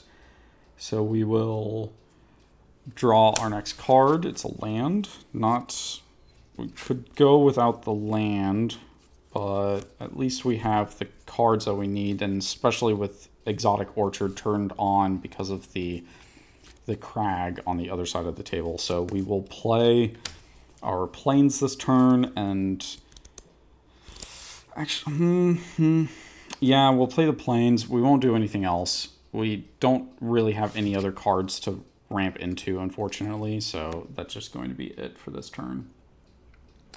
We're going to go to Siona, Captain of the Pyles, as our second deck. Untap, draw a card. Unflinching Courage, that's pretty good. That'll go good with the rest of our hand. We will play a Forest, pay 2 mana, 1 white and 1 green, for Conclave Mentor.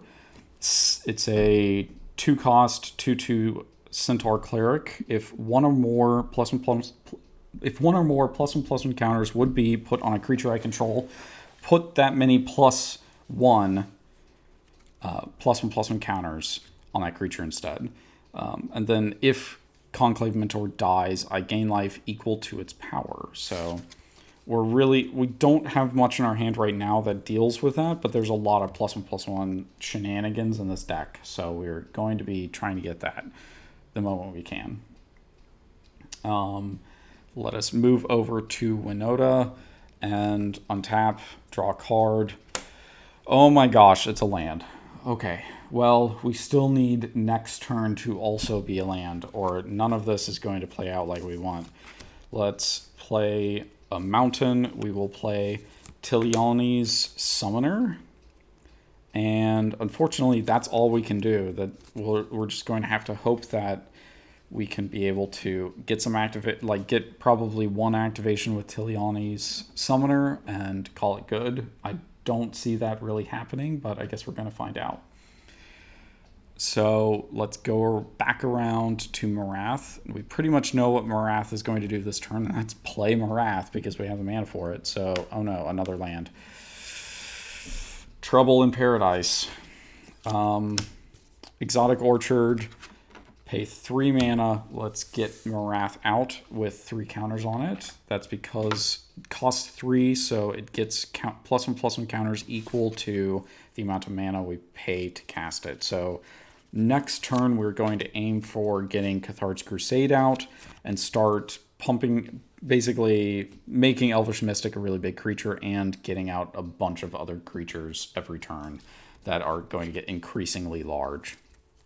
Increasingly buff because of stonks.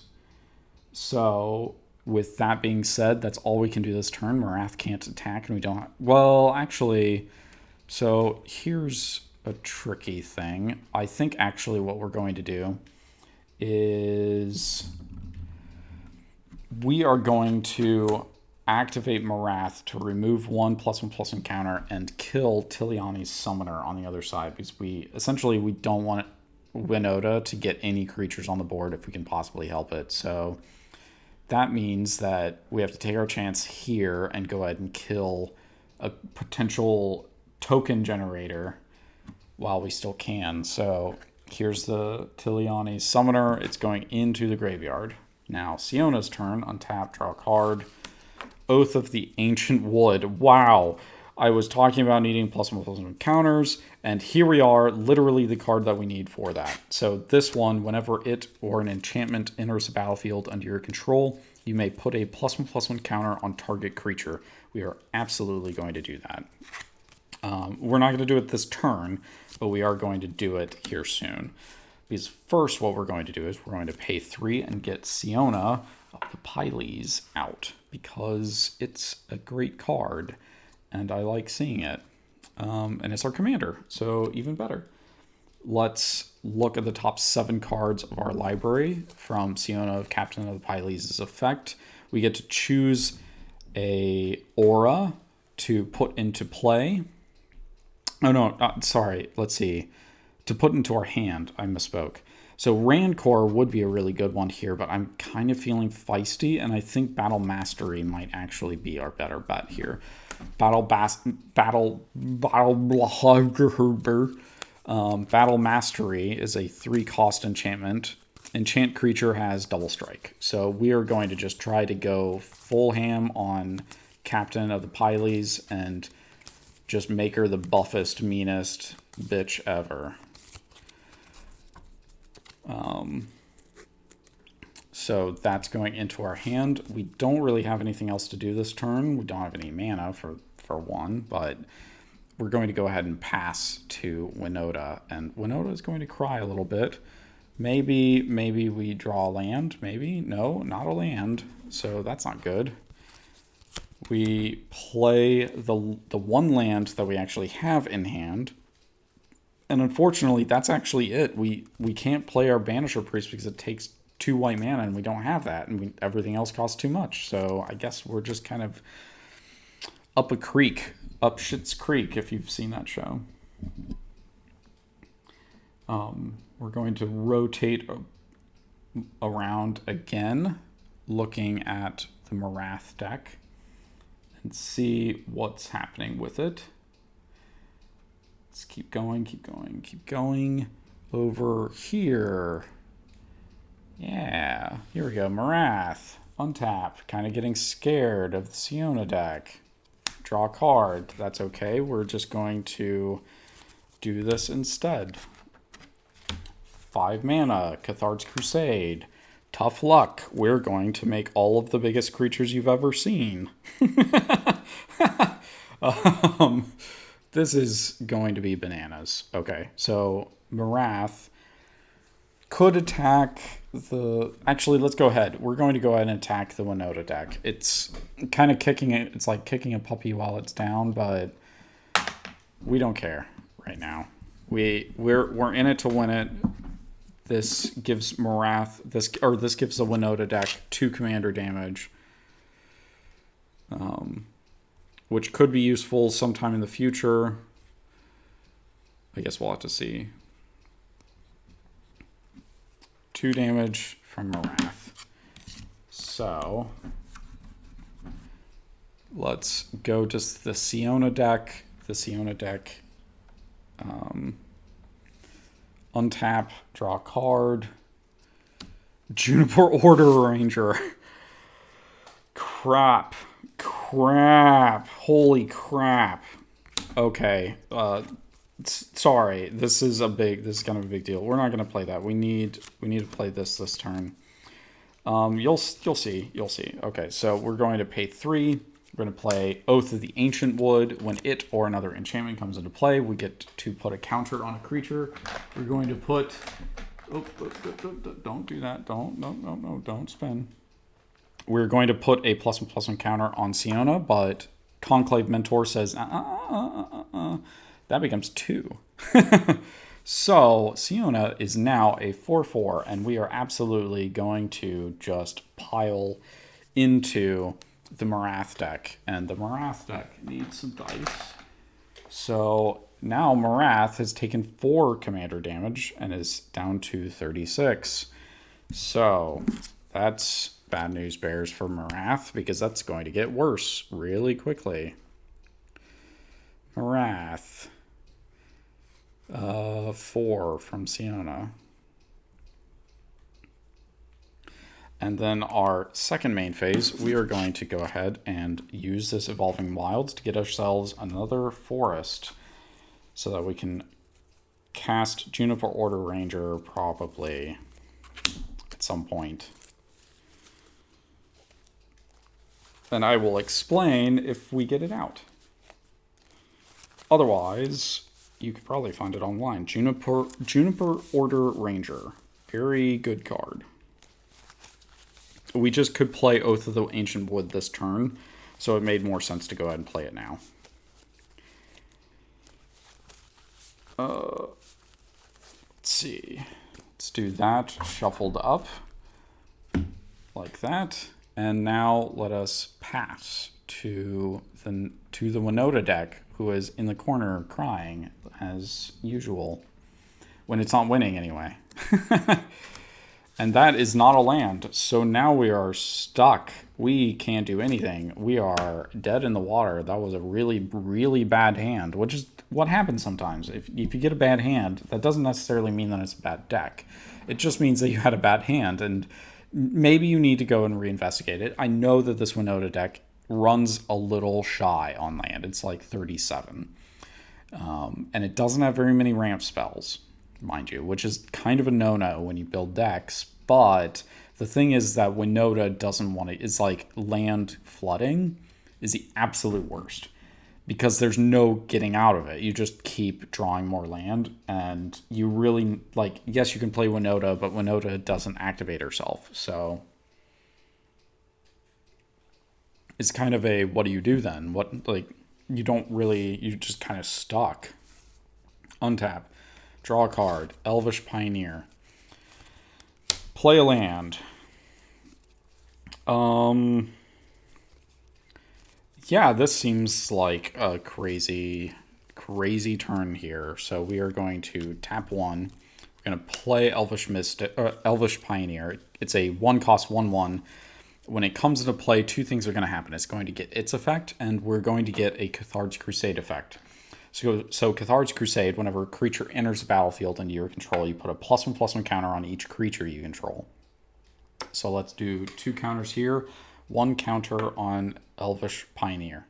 Oh, this is supposed to be 3. Because it was 2 earlier. We shot 1, we did deal 2 damage. Okay, so now... Oh, and the second trigger is Elvish Pioneer. When it comes into play, you may put a basic land from your hand into play tapped. So we are going to go ahead and put a forest into play tapped. Now, the shenanigans. Pay 1 mana, remove a counter from Marath, create a 1/1 elemental. This is a 1/1. Trust me, it's definitely a 1/1. Okay, well, Cathartic Crusade triggers. So we put a +1/+1 counter on each creature we control. 3, 2. Tap 1, remove a counter, make another 1/1 elemental. We're just going to do blank cards here to make it easier. So, another counter, another Cathartic Crusade trigger. 3, 3, 3. Tap 1, remove a counter. We're just going to keep doing this because it's crazy good. We have another card in our hand that we could cast, but there's no point. This is better. Whatever it is, it doesn't matter. It's not as good as what we're doing right now. 1, 4, 3, 4. Remove a counter. Make another elemental. Now let's see. I need another die. That die. This is 4. This is 3. This is 2. This is 5. This is 3. This is 5. Now, let's see. We could... I think that it's more prudent here to go ahead and swing at Siona, who's obviously our only adversary this game because Winota is crying in a corner. Let's see. That is going to be a lot of damage. I don't think there's going to be any blocks, so that means 12 damage, 15 damage, which puts us down to 25. That's going to increase next turn and be a lot of damage, so we're going to have to do something about that, probably, maybe, hopefully. That is the end of Marath's turn. That kind of gives you an idea about what I mean by combo with Marath, if you were watching earlier. Untap Siona, draw a card, Good Fortune Unicorn. Wow, okay. That's pretty good. I think, though, that as much as I want to... Oh, man. Is that what we do?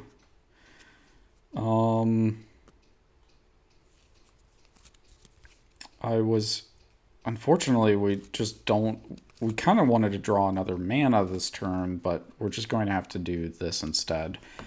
So, 1, 2, 3. We cast Unflinching Courage. Do we... We can't actually get through them, can we? How much damage can they deal next turn? We may need to figure out something else. Let's see. That is a ton of damage. We get one more creature, but I don't think we can escape from this. Yikes. I guess Marath is going to take it. Huh. Because, so basically what I'm thinking is Unflinching Courage gives us some lifelink, but that lifelink really isn't enough to offset how much they're just going to get, you know, like 7 more creatures out next turn. They're all going to be, you know, like 1 power. They're going to just keep buffing creatures.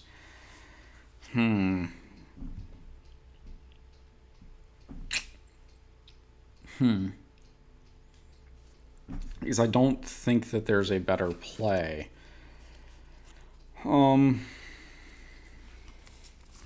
We could do Double Strike, but we still need to get through. We really needed Canopy cover. But Canopy cover we have to go and get with Heliods Pilgrim, which eats our entire turn. Because if we had that, if we already had Canopy cover, we have Battle Mastery, that would probably actually be enough to kill Marath this turn. But I don't think that it is, unfortunately.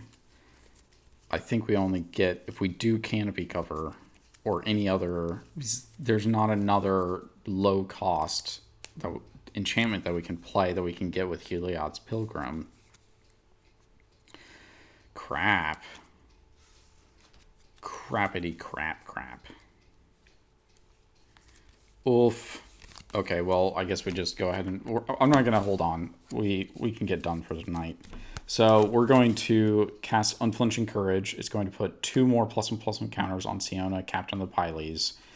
We're going to swing at Marath, I guess. That's what we have to do. That is 8 damage, but Marath can just eat it.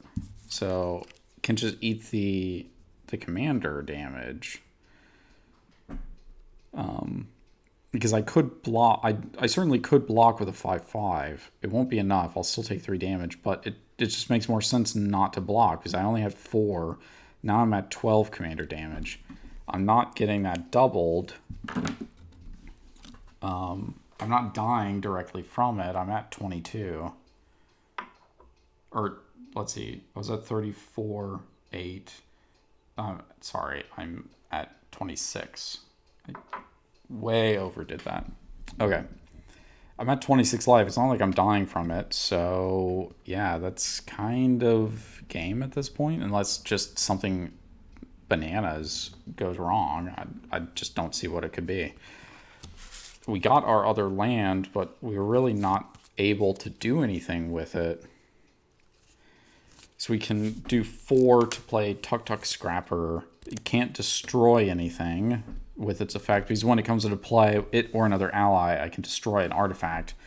There's not any artifacts out, so I can't destroy anything. So it's kind of just it. It just sits there, and that's... We play Winota next turn and try to swing, but most likely we're going to get blocked by whatever Marath puts out. So let's keep going around to Marath. And Marath's entire strategy still hinges on this. We get Tinderwall. That's pretty good. Untap. We play a land. We tap 1 to put Tinderwall into play, which is a creature, so everything gets a +1/+1 counter on it. And I'm doing this just because it sort of makes sense to go ahead and buff Marath up 1 more, just so that I can get in an attack with a reasonable attack with it. This is 4, this is 5. We're going to make 1, 2, 3, 4, 5, 6 more elementals. So here's our 6 other elementals. They are going to... We're going to run out of +1/+1 counters here. So everything else is getting 6 more counters on them. So this is up to 12. This stays at 4 because we're using it. So this is up to 12 as well. This is up to 11. And this is up to 6. Then we do 10 here. This is up to, this is 5. Then we do, let's just do some more stuff like this. And then we have a lot of dice. We're not worried about running out here. Not really. I mean, sort of. I'm a little bit concerned. 3, 2, tiny dice now. Fit in all there. Okay, so there you go. That's what it looks like after we get done. Oh wait, this is up to 7. So we need something else here. 7. Okay. So basically, they can block 1. We need to deal 25. This is 12 damage. So let's see. These 2 are enough to cover, like, essentially these 3 are enough to kill off Siona, as long as these 4 are attacking. So these 4 are going to attack Siona. These 3 are going to attack Winota. And so Siona's dead. We have 12, 24, 26, 27, 28 damage. So 28, that puts them at 8 life. Ouch. Well, Bored Wrath, I guess, maybe? I mean, Siona's dead. Sorry, I was curious. So, since I didn't get to play it, the idea here is that I go and use Heliods Pilgrim to search up that Whip Silk again, that green enchantment that you pay 1 to play it, pay 1 to return it. And then play Juniper Order Ranger. So Juniper Order Ranger would be whenever another creature enters the battlefield under your control, you put a +1/+1 counter on that creature and on Juniper Order Ranger. So the idea here is that with the combination of these out, we'll pay a green to play the Whip Silk, which creates a creature. Siona gets 2 +1/+1 counters. The creature gets 2 +1/+1 counters. Juniper Order gets 2 +1/+1 counters. Then we pay another green to return Whip Silk. Then we can pay a third green to do it again, and so on and so forth. It gets crazy with the +1/+1 counters. Unfortunately, we were just kind of a little too few turns away from really making that work. That's another way that the Siona deck really gets going, is +1/+1 counters. It has a lot of that scheme inside of it, as well as the enchantments. So if you can get it going, it's really good. Poor Siona died the death, though. So let's keep spinning around and get over to this poor Winota deck, and that is not a Wrath effect. So let's just see what the trigger with Winota would be, just because we can. And nothing good. Nothing that could ever possibly hope to achieve anything. So, yep, that's it. I asked for a quick game, and I got a quick game. So, there we go. Thank you, everybody who was here to watch. And I'm going to go ahead and clean up for tonight. This will go up on YouTube, but thank you all for watching. I have a lot of fun playing these. Just let me know if you have an idea about what you would like to see or what you'd like me to play. I can pretty much put together anything. I'll probably, at some point, I think I may just dedicate a stream to deck building, which is a really important skill that I think people could work on. I'm not saying that I'm good at it. I make terrible decks, and I acknowledge that I make really terrible decks. But sometimes I make good things, like this Winota deck. Sometimes it works out. So we'll try to go through the process, and we'll talk through how to choose things and what to choose and when to make cuts and when to not make cuts and stuff like that. So we'll try to cover the whole depth, the whole range of it if we can, and go from there. So thank you all for watching, and have a good time. Till next stream.